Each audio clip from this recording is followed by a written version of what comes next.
कांग्रेस नेता नरेश चौहान के प्रधानमंत्री नरेंद्र मोदी से सवाल, क्या सेब पर आयात शुल्क 100% हो गया? क्या 8 वर्ष में 16 करोड़ युवाओं को रोजगार मिल गया? क्या हिमाचल में 59 NH बन गए? हिमाचल को विशेष आर्थिक पैकेज क्यों नहीं दे रहे प्रधानमंत्री मोदी? प्रदेश कांग्रेस मीडिया विभाग के अध्यक्ष नरेश चौहान ने कहा है कि कांग्रेस की 10 गारंटियों को लागू करने का वक्त और नजदीक आ गया। उन्होंने कहा कि जैसे जैसे मतदान की तारीख नजदीक आ रही है, भाजपा नेताओं में बौखलाहट बढ़ती जा रही है। उन्होंने कहा कि प्रधानमंत्री नरेंद्र मोदी और मुख्यमंत्री जयराम ठाकुर हताशा में अब मुद्दों से जनता का ध्यान भटकाने का प्रयास कर रहे हैं। चौहान ने कहा कि प्रधानमंत्री नरेंद्र मोदी कह रहे हैं कि वे जो वादा करते हैं उसे पूरा करते हैं। इस लिहाज से अब देश में दूसरे देशों से आने वाले सेब पर आयात शुल्क 100% हो जाना चाहिए, जैसा उन्होंने वादा किया था। उन्होंने भाजपा नेताओं से पूछा कि क्या सेब पर आयात शुल्क 100% हो गया है, जो हिमाचल के बागवानों की मांग थी और जो वादा पीएम मोदी ने हिमाचल के सेब उत्पादकों से किया था।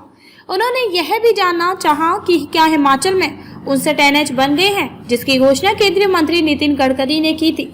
साथ ही पूछा कि क्या अब तक 16 करोड़ लोगों को रोजगार मिल गया है, जिसका वादा पीएम मोदी ने देश के युवाओं से किया था। कांग्रेस नेता ने कहा कि केंद्र की मोदी सरकार ने हिमाचल की जनता से किए किसी भी वादे को पूरा नहीं किया। उन्होंने कहा है कि भाजपा नेतृत्व ने केवल यहाँ की जनता को भ्रमित करने का प्रयास किया और जनता उनकी असलियत जान चुकी है। उन्होंने कहा कि पीएम मोदी वादे तो बड़े बड़े करते हैं, लेकिन बाद में उन्हें भूल जाते हैं। उन्होंने कहा कि पीएम मोदी हिमाचल आकर इस प्रदेश से अपने रिश्तों को बड़ा बखान करते हैं और खुद को हिमाचल का बेटा कहते हैं। ऐसे में पीएम मोदी पर यह दायित्व बन जाता है कि वह इस प्रदेश के कर्ज से राहत दिलाए और विशेष आर्थिक पैकेज देकर हिमाचल को कर्ज से मुक्ति दिलाए।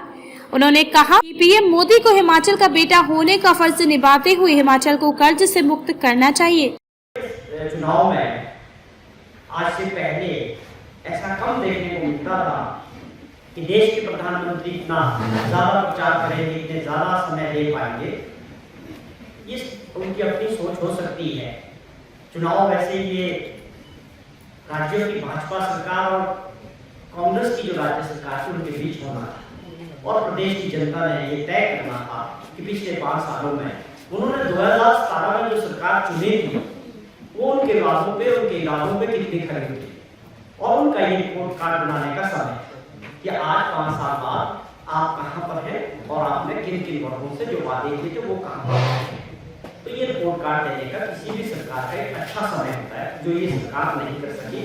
उसके बहुत सारे कारण हैं, मैंने पहले भी गिनाए हैं और अगर उस पर जाएंगे तो हमारी प्रेस वार्ता बहुत लंबी हो जाएगी। आज का जो मुख्य मुद्दे हमारे प्रधानमंत्री जी कल कार्यक्रम है वो वैसे हिमाचल से बड़ा पर्सनल नाता हर बार जो होते हैं कि मेरा बड़ा लगाव हिमाचल प्रदेश से और मुझे लगता है 2-3 दिन पहले भी वो हिमाचल प्रदेश में थे तो एक और भी एक कदम आगे गए।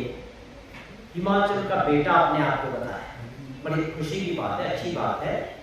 जब वो इतना प्यार हिमाचल के लोगों से और प्रदेश से करते हैं तो हमें भी कुछ उम्मीदें उनसे जागती है, ज़्यादा हो जाती है कि जब आप इतना पर्सनल है तो हमें कुछ प्रधानमंत्री जी से इस राज्य के लिए कुछ मदद जरूर मिले।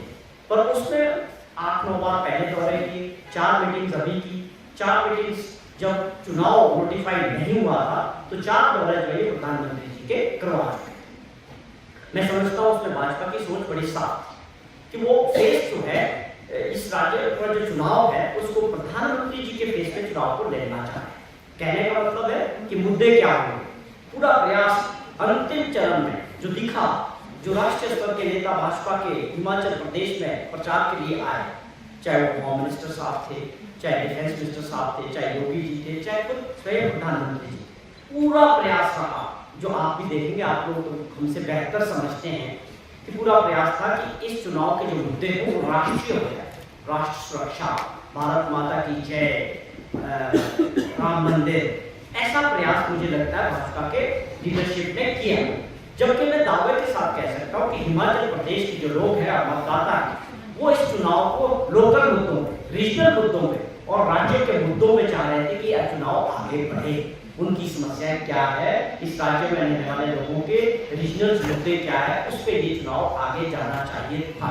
कांग्रेस भी यही चाहती थी और प्रदेश की जनता भी यही चाहती थी, लेकिन भाजपा की मजबूरी थी, वो चेहरा आदरणीय मोदी जी को बनाना चाह रहे थे और मुद्दे राष्ट्रीय स्तर के हिमाचल में लाना चाह रहे थे। मैं समझता हूँ वो एक बौखलाहट थी, उनके पास जो सर्वे थे जिसमें ये सरकार द्वारा अपील नहीं हो रही थी, वो मजबूरी मुझे सबसे बड़ी लगती है कि उन्होंने अपनी स्ट्रेटजी जो है चेंज की। ये देश का चुनाव था, हम भी चाहते थे और होना भी चाहिए था कि हमारे जो प्रदेश के मुद्दे हैं प्रादेशिक स्तर पे उनकी प्राथमिकता तय होनी चाहिए थी और देश के प्रधानमंत्री जी को भी बताना चाहिए था कि 5 साल में मैंने हिमाचल प्रदेश को कितनी मदद की और किस तरह से राज्यों को विकास की दृष्टि से आगे बढ़ाया, वो उनको बताना चाहिए। दुर्भाग्यपूर्ण आप देखिए कल प्रधानमंत्री जी ने जो बातें कही उसका हम विरोध करते हैं, ऑब्जेक्शन करते हैं और हमें दुख भी हुआ कि आप हमारे से नाता जोड़ते हुए ऐसी बात देश के प्रधानमंत्री जी को नहीं करनी चाहिए।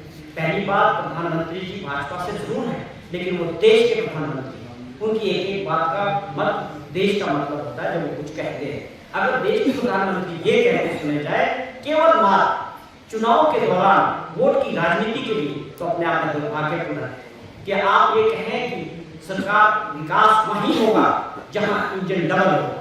ये अपने आप में बहुत दुर्भाग्यपूर्ण बात, कांग्रेस पार्टी इसकी निंदा करती है और ये मांग करती है कि ये भाजपा को और प्रधानमंत्री जी को इस पे गौर करना चाहिए कि आप इस स्टेटमेंट को किस तरह से देखेंगे।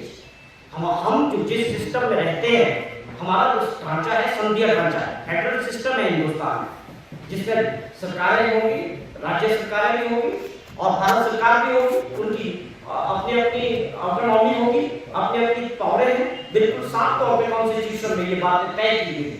हमें दुख हुआ इस बात का कल जिस तरह से वोट की राजनीति के लिए प्रधानमंत्री जी ने साफ तौर पे कहा अगर सरकार वही होगी जो दिल्ली में होगी तभी विकास होगा।